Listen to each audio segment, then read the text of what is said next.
It was lights, camera, action as Cape Town Fashion Week got underway. Fashion, art and design is this year's theme, and it created the perfect stage to address how this industry plays a significant role in Africa. I think this conversation was about creating space for people to actually thrive and actually show the talents that they have.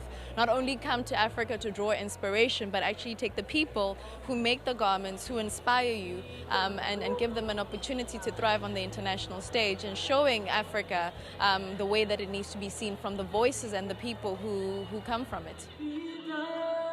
Rwandan-born fashion designer Nanyabo Masaimara used a loud voice for his collection. It was powerful and inspired by traumatic experiences of war.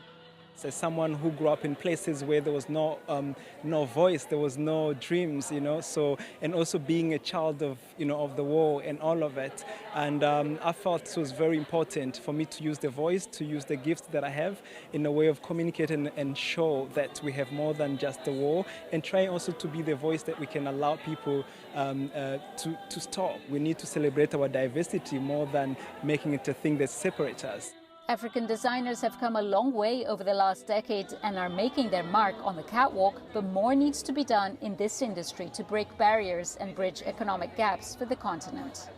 We have the means, we have the creativity, we have the potential. We just need better nurturing and infrastructure to showcase more of what we have to offer.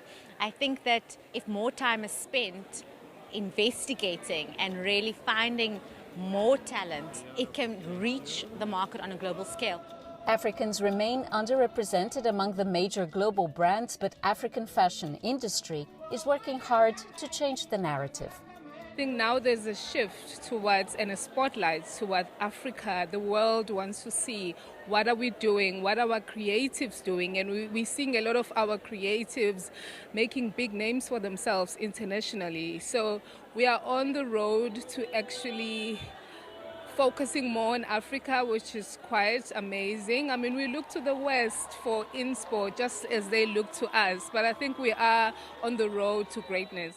African fashion continues to make its mark on the international scene, and it's changing perceptions. Consumers are now recognizing their own designers from the continent and seeing their purchases as an investment. Julie Shara, CGTN, Cape Town, South Africa.